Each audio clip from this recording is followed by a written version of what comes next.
Well, good day everybody. This is Chris with A Mind Divided, and I hope this video finds you all doing well. And I'm finally going to, reluctantly I'm afraid, bring you my comprehensive review of the 2018 Kona Process 153AL version.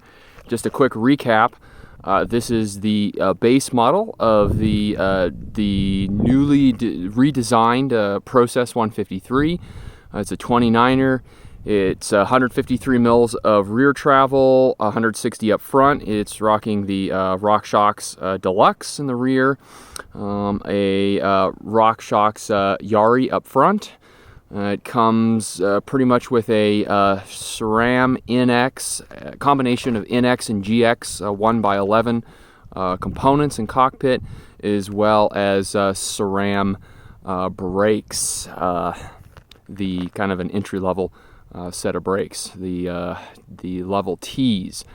In addition to that, rounding it off, it has a Trans Z dropper seat post. I believe that in some places it is advertised as a Trans X, but it is not. It is a Trans Z, and it has a newly redesigned single pivot, a linkage-driven single pivot suspension where the shock is mounted more or less vertically, as opposed to the more horizontal mounting in the older style Process.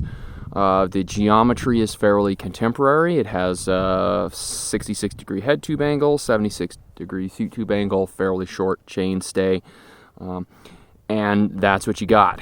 Okay, so let me go ahead and talk about the pros with this bike. First of all, I was able to get it for what I feel is a good price. I got it, bought this online for less than $2,000. Which is in some ways a good deal, and in some ways it is not, and I'll get into that in a little bit. So the price for what you can get this is actually a pretty decent deal overall. The second thing, the suspension is very progressive, and so what it does is it makes for a very solid pedaling platform. And even though this bike is heavy, it's about 35 pounds, it pedals very well, not a whole lot of bob. It's just a great pedaling platform. And so this bike, when I first rode this bike, I was rather underwhelmed by how it felt. It just didn't immediately reach up and grab me like the first time I rode my Transition, my Sentinel, where the geometry was so different. It felt so interesting.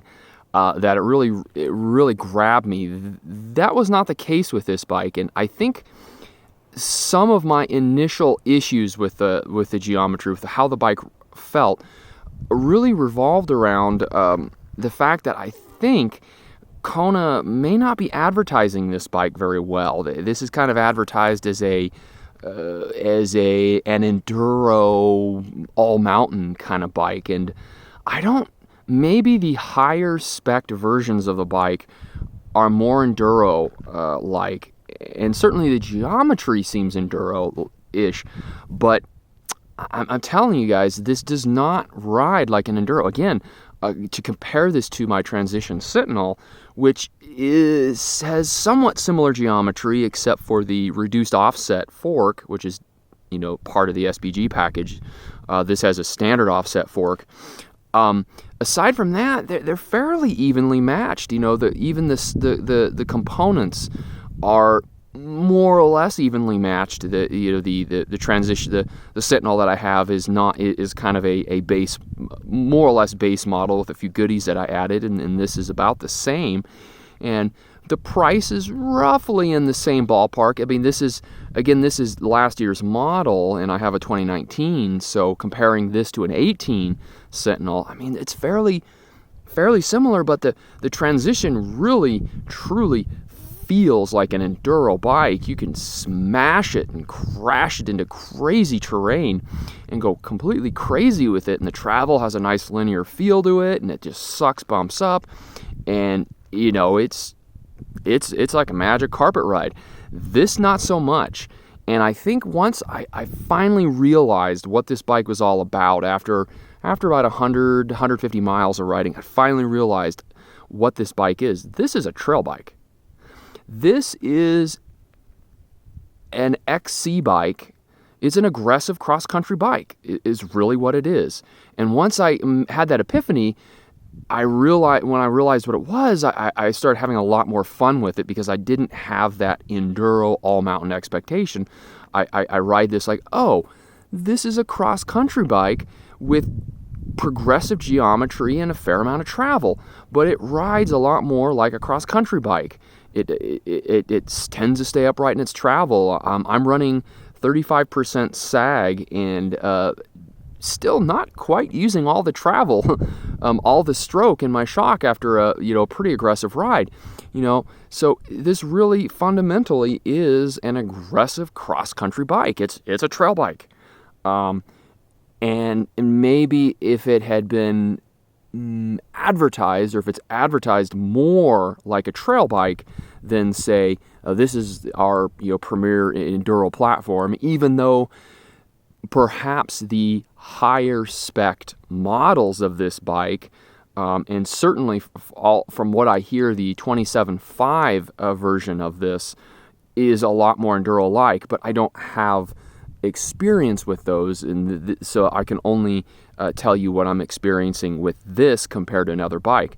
So with that in mind, if you want a cross-country bike that can be a little more rowdy and can have more travel and has more progressive geometry, this is definitely an option. Even though it's heavy, you really can climb very effectively. This is one of the most effective climbing bikes I've ever ridden. It's really efficient.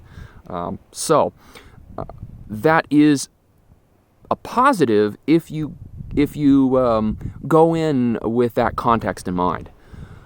Okay, so where have I really struggled with this bike? Well, I've really struggled with this bike in a few ways, and it's really, I think fundamentally it comes down to how this bike is spec'd. I think so. First and foremost, probably my biggest issue with this bike happens to revolve around the brakes. The brakes are absolutely horrible, particularly the rear brake here. This is the Level T. Actually, the front brake works fine. It doesn't have an incredible amount of stopping power, even though it's a 200 millimeter rotor. It feels good. It has that SRAM modulation to it, so it's a very passable brake.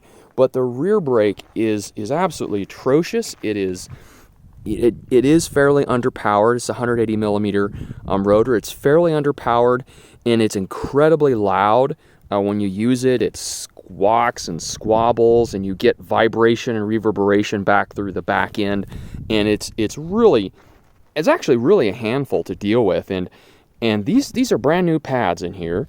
And in addition to that, I've resurfaced the pads, I've burned the rotor, and I've bedded in the rotor 2 times. And the pads don't look contaminated, the rotor's on tight. There is really no excuse for these brakes, and I've had this problem before, right? This is a kind of problem I had on my old Salsa, my pony rustler, with SRAM brakes. They were entry-level guides. They were not the levels. I don't think SRAM level was around when I had that, but it was the same kind of problem, and ultimately ended up having to put SLX brakes on that pony rustler and do some other things to get that squabbling to go away. So that's really disappointing. Luckily, the rear brake works, even though it is a little underpowered. It works, but it's just incredibly loud, and it kind of ruins what would otherwise be nice ride. So that's probably the biggest issue that I'm having with this bike. The brake, I'm gonna have to probably put a Shimano on when I can cough up some money. So that's the first big issue. The next issue revolves around the dropper seat post. After about 150, 200 miles into riding it, it started becoming very stiff and very difficult to drop down its travel, and it's installed correctly.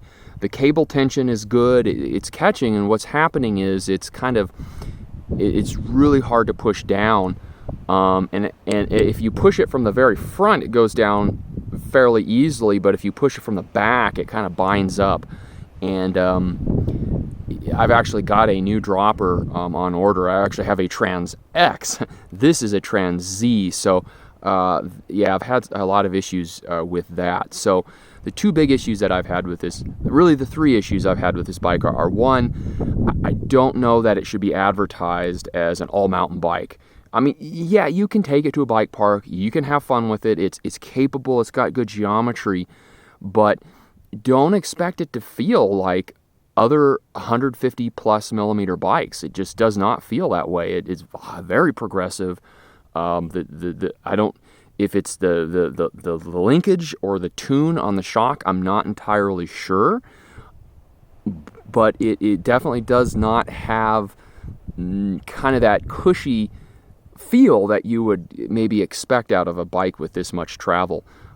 So I think that's the first one. The second one, the brakes are a big issue, and the third one, the dropper seat post. Some people might complain about the front fork because it is a lower end fork, but I actually like the Yari, and for a couple $100 you can drop in a new damper and it essentially have a lyric, you know. So I'm fine with a fork. I think it works fine.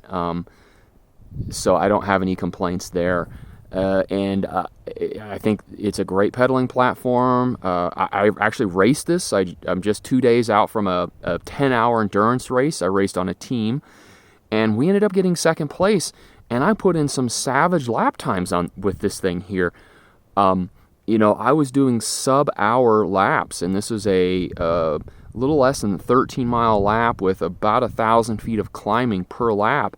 And I was able to put in a couple of sub 1 hour laps, and then the first lap I did was about an hour 3 minutes, but part of that was the race was a Le Mans start, and so I had to run about, I don't know if it was 500 meters or a kilometer, but we had to run to our bikes, and so that, you know, took up time, and you know, everybody was all packed up, and I was trying to pass people and all that, but I mean, I raced this with an endurance, a cross-country endurance race, and it was pretty reasonable. Now, I probably would have been able to do even better had it been a lighter cross-country bike, but hey, I had a hell of a time, right?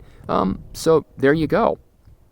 So let's go ahead and just give my final impression, my overall impression. My overall impression is I think it's a great, kind of all around, it's a great trail bike.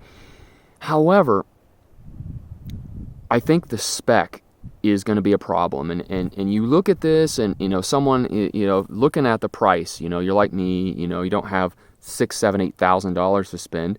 You're like, oh, I can get this for less than $2,000. That's a good deal. I'm going to get it, and then you get it, and then you got to spend a couple $100, right, to get the brakes working, and then another couple $100 on the dropper, and then maybe another couple $100 to drop a damper into the fork, and so now you've got a bike that's, you know, $700-800 that you're putting into this bike, and you know, you're up around $3,000, right? Which is a entirely different bike. It's a higher level process you can get for around $3,000. And my suspicion is, I'm not sure about the hubs. This is running Novatec hubs, and I haven't had great luck with Novatec hubs, so the jury's out on the longevity of the hubs. We'll see. But you put all that together, and I think I could make a compelling argument. Unfortunately, I really don't like to say this, but I don't know that I would recommend this to somebody. I think if you could get the frame, if you could get a smoking deal on the frame, and then you had components that you could build the bike up, I think that would be a much better way to go. So I guess my overall review is I wouldn't necessarily recommend buying it as is for $2,000 with the spec as is, because my feeling is you're going to have to upgrade it right away if you really want to ride it and get longevity and not have all these issues that I'm having. So my suggestion would be, if you can get a great deal on a frame and then you have components so you can build up your own bike, that's what I'd do, is I'd build my own bike up. Had I had a chance to do it again, I don't know. I'm sure you can probably get the frame, but that would kind of be my recommendation. If you could do it for, I mean, I don't know, maybe it would be cheaper just to buy it as is for $1,900 and then upgrade. I don't know. You'd have to do that calculus, but that's kind of where I'm at the end of the day. Unfortunately, this is a hard review to do. I'm kind of torn on this bike. I mean, I've had a hell of a lot of fun. It's got me on the podium, second place. I mean, you know, these are some really good things. It's fun. It's responsive. It's twitchy. The steering is very twitchy. It kind of has that 29er twitchiness. And again, I wonder what it would feel like if you put a reduced offset fork on and increase the trail a little bit. I wonder if that would make the steering a little more predictable. I don't know. But at the end of the day, I wish I could really recommend this, but I think if I did and people started having problems with the components, I would kind of feel bad, right? I would feel bad. If I gave this a full recommendation, really what that means to me is this bike is good to go as is, and I don't think that's the case with my personal experience, and I am willing to fully accept that my experience may be atypical of the standard experience that people have. I don't know, but that's my experience, and that's kind of my review of this bike. It's kind of mixed. It's kind of torn, even though overall I'm still having a lot of fun with it. I just kind of wish I didn't have to sink so much more money into this to really get it working properly. Okay, guys, that's my review.